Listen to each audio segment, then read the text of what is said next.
নোংরা পুকুরের ভেতরে এমন কি বিশাল প্রাণী এসে পড়েছিল যে কুড়িলা ভাইদের 2.5 বছর ধরে লালন করা অনেক মাছ খেয়ে ফেলেছিল। শুধু তাই নয়, প্রাণীটি এতটাই শক্তিশালী ছিল যে একবার সে একজন মানুষকে জোরে ধাক্কা মেরে প্রায় পানিতে ফেলে দিয়েছিল। বলা হয় 100 কেজির বেশি ওজনের কোনো বড় মাছ যদি একজন মানুষকে ধাক্কা দেয় তাহলে গুরুতর আঘাত লাগা প্রায় নিশ্চিত। এর শক্তি এতই বেশি যে বড় ও মজবুত জালও ছেড়ে ফেলতে পারে। কিছুদিন ধরে জঙ্গলে বসবাসকারী ভাইরা লক্ষ্য করছিল যে তাদের পুকুরে মাছের সংখ্যা দ্রুত কমে যাচ্ছে। তাদের সন্দেহ হলো নিশ্চয়ই কোনো বড় মাছ বা ভয়ঙ্কর শিকারী প্রাণী সেখানে বাসা বেঁধেছে। রহস্য উদ্ঘাটনের জন্য তারা একটি বড় জাল নিয়ে পুকুরে নামলো। তারা ধীরে ধীরে জাল টানছিল। এমন সময় হঠাৎ একটি বিশাল মাছ পানির ওপর লাফিয়ে উঠে জালের ওপর দিয়ে বেরিয়ে গেল। মাছটির দৈর্ঘ্য ছিল প্রায় 1 মিটারেরও বেশি। এই দৃশ্য দেখে সবাই হতবাক হয়ে গেল। তখনই তারা বুঝতে পারল এই মাছটিকে ধরতেই হবে। তারা আবার জাল ফেলল, কিন্তু এবার মাছটি আরো বেশি শক্তি দেখিয়ে সরাসরি জাল ছিঁড়ে পালিয়ে গেল।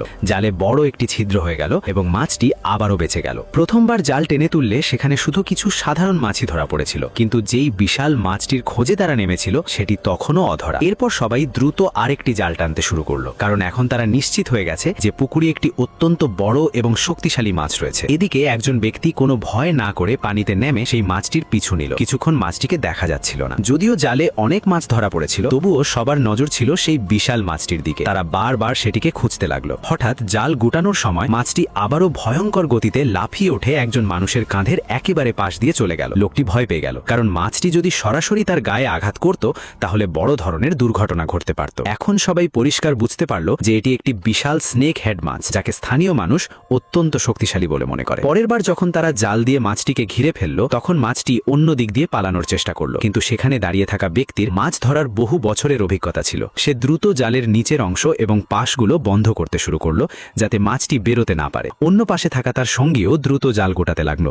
মাছটি এত জোরে লড়াই করছিল যে জাল টানতে গিয়ে তাদের হাতেও পর্যন্ত আঘাত লাগে। এর মধ্যেই মাছটি আবারও সমস্ত শক্তি দিয়ে পালানোর চেষ্টা করলো। তার অর্ধেক শরীর প্রায় জালের বাইরে চলে এসেছিল, কিন্তু ঠিক তখনই আরেক ব্যক্তি বড় জাল তুলে ওপর থেকে ঢেকে দিল এবং কোনোভাবে মাছটিকে সম্পূর্ণভাবে জালের ভেতরে আটকে ফেলতে সক্ষম হলো। তারপরও মাছটি অবিরাম ঝটপট করতে লাগলো। তার শক্তি এতটাই বেশি ছিল যে আশেপাশের লোকজনকে নিরাপদ দূরত্বে সরে যেতে হয়। ভাগ্যবশত এবার জালটি যথেষ্ট মজবুত ছিল এবং ছিঁড়ে যায়নি। 100 কেজিরও বেশি ওজনের সেই বিশাল মাছটিকে তীরে তুলতে কয়েক মিনিট সময় লেগে গেল। দীর্ঘ লড়াইয়ের পর অবশেষে মাছটি ক্লান্ত হয়ে শান্ত হয়ে পড়ে রইল। এরপর সবাই মাছটিকে ঘিরে দাঁড়িয়ে আলোচনা করতে লাগলো। কেউ বলছিল এটিকে রান্না করে খাওয়া উচিত, আবার কেউ বলছিল মাছটিকে আবার পুকুরে ফিরিয়ে দেওয়া উচিত, কারণ পুকুরে মাছের সংখ্যা আগেই অনেক কমে গিয়েছিল। শেষ পর্যন্ত তারা সিদ্ধান্ত নিল মাছটিকে আবার পুকুরে ফিরিয়ে দেওয়া হবে, যাতে সে বেঁচে থাকতে পারে। এভাবেই বিশাল স্নেক হেড মাছটি দ্বিতীয়বারের মতো জীবন ফিরে পেল এবং আবারও নিজের জগতে পুকুরের গভীর পানিতে ফিরে গেল।